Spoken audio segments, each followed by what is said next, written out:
No ano 190 antes de Cristo, ela se tornou livre de um grupo, entre aspas, do império chamado Seleucidas.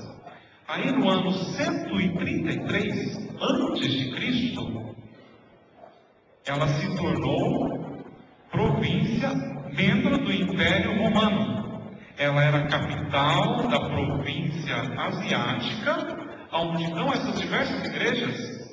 Ali, Pérgamo, ela é a capital daquela região, da província do Império Romano.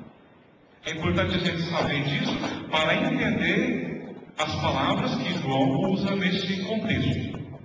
Ali nesta capital, Pérgamo, eles desenvolveram bastante coisa interessante. Você sabe que no Antigo Testamento, ou na Era Antiga, as pessoas escreviam os textos bíblicos ou diversos documentos em pergaminhos. Não é? Aí, ou melhor, eles escreviam em papiro, um tipo de vegetal. Lá em Pérgamo, eles começaram a escrever em couro de animais. Os textos eram escritos em couro de animais. Só para os detalhes, para vocês saberem o contexto em que se encontra. E dado que Pérgamo era a capital asiática do Império Romano, ali havia um templo dedicado ao culto ao imperador César Augusto. Olha só o que João diz. Agora a gente pode entender as palavras que ele diz. Sei onde moras. Ora, em Pérgamo é onde está o trono de Satanás. Meus irmãos e minhas irmãs, é preciso saber que a hora que João fala de Satanás, naquele contexto, exatamente entre o ano 92 e 96, ele está falando do culto ao imperador. Era um culto pagão que era dedicado ao César Augusto, ou Augusto César, como quiserem. Isso daí já vem lá, essa ideia de fazer culto ao imperador, na época do Egito, aonde Nabucodonosor e os imperadores do Egito eram tratados como deuses.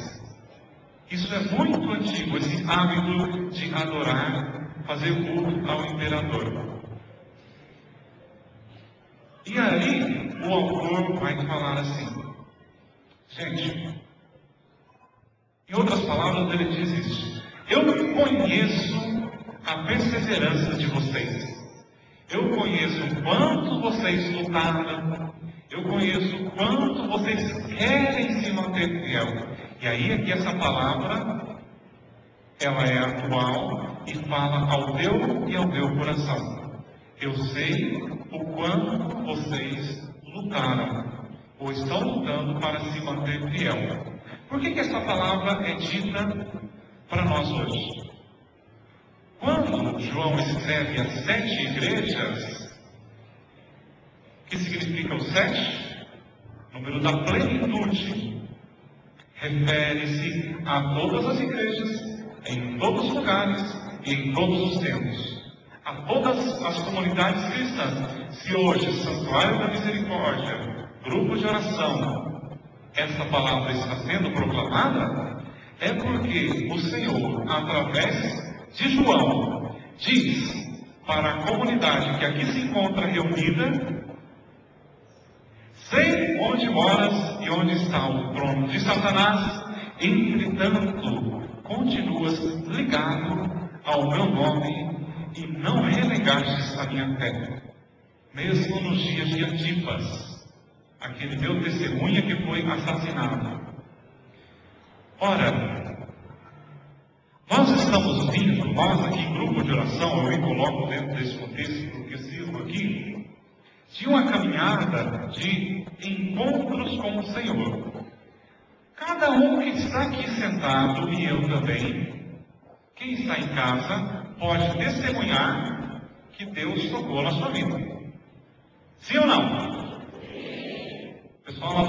sim ou não? Muito bem.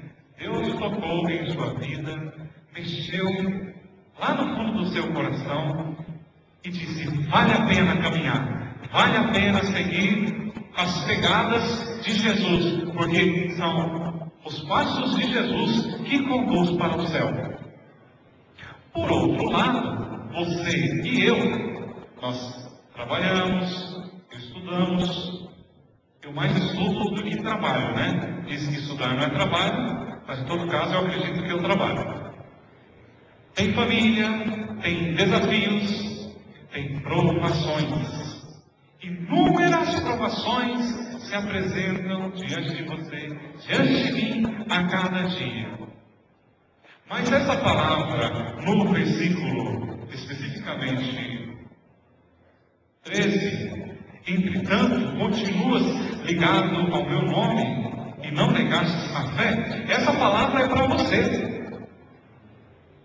Mesmo diante dos desafios que a vida lhe propõe, que não são poucos, as tentações, as cruzes, e mesmo as quedas, os erros, que cada ser humano comete a cada dia. Diz a tradição que o justo peca 7 vezes durante o dia. Se ele peca, imagina nós, né? Essa palavra é para você. Se você está aqui hoje, sinta alegre, porque você está lutando. Você ainda acredita.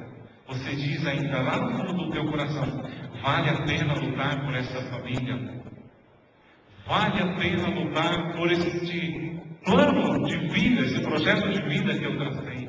Vale a pena ser fiel à vocação. Mas, como eu dizia, dentro de um contexto em que nós vivemos, em que chega a nós todo tipo de informação, seja os bons pela televisão, pelo rádio, mas chega muita coisa ruim também. As chamadas contaminações que vêm nos pegando. Tipo de música que se ouve, tipo de imagem que se vê. Ali é que está o problema. Aí nós vamos para o versículo 14. Vamos ler junto o versículo 14 do capítulo 2. Pode ler aí. Tenho, contudo, umas censuras a te fazer. Há entre vós alguns que se apegam à doutrina de Balaão, a qual aconselhava Balaque a amar uma cilada aos filhos de Israel. Sua tradução um pouco diferente da minha. É isso. Diante dessas inúmeras situações que se nos apresentam a cada dia, por um lado nós queremos perseverar, por um lado nós queremos lutar, mas por outro lado, aí é a recomendação séria, contundente, é como uma espada que entra na nossa consciência e diz: eu tenho algumas ressalvas para vos fazer. Vocês, ou alguns de vocês, aí interno, e se essa palavra ela é atual e viva aqui entre nós, está se deixando levar pela doutrina de Balaão. O que é a doutrina de Balaão? Vamos entender um pouquinho. Para entender a doutrina de Balaão, você pode anotar aí no seu caderninho. Depois você vai ler o livro dos Números, do capítulo 22 ao capítulo 25. E vai entender que Balaão, ele queria de todo jeito prejudicar a comunidade israelita que tinha atravessado todo o deserto e chegava às portas de entrar à terra prometida. E ali Balaão está querendo confundir a comunidade israelita. Ele não consegue de um jeito, mas daí ele chama os israelitas para uma festa pagã, e lá os israelitas, eles se prostituem. Entendam bem a palavra prostituição, não é no sentido que nós entendemos hoje. Prostituir, no contexto de Israel, especialmente Israel primitivo, significa negar a Deus, adorar a outros deuses. Eles se prostituem e comem carne sacrificada aos ídolos. A mesma doutrina tem gente que está fazendo lá em Pérgamo. E João diz, muito cuidado com isso. Alguma coisa eu tenho que dizer para vocês. Alguns entre vocês estão se deixando levar por uma falsa doutrina. Agora cabe a nós fazermos o exame de consciência. Meu irmão e irmã, nem sempre para o pregador é fácil e nem sempre para quem está ouvindo também é gostoso de ouvir. Mas essas palavras precisam ser ditas. Porque se nós não dizemos, se alguém não chega e diz, cuidado, abra o teu olho, vê aonde você está pisando, presta atenção. Porque senão vai chegar um momento em que você vai fracassar. E daí lá na frente, quando no caminho de fé se vai abrindo concessões, isso não faz mal, isso não tem problema, eu vou no grupo de oração, mas também vou lá na mesa branca e na mesa preta, eu vou na missa, mas eu também vou em algum outro lugar. Ora, não adianta. Não adianta abrir certas concessões, relativizar certos valores da nossa fé.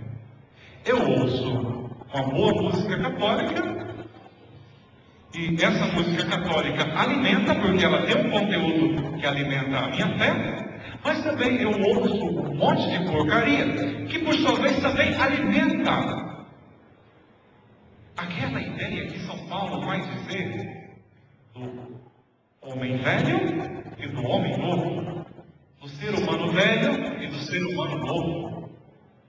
É preciso prestar atenção nisso daí e abrir o olho, porque senão todos nós não vamos perseverar. Não adianta. Por mais que nós queiramos, mas se nós ficarmos um pé lá, outro pé cá, não adianta. A gente vai cair e não tem jeito.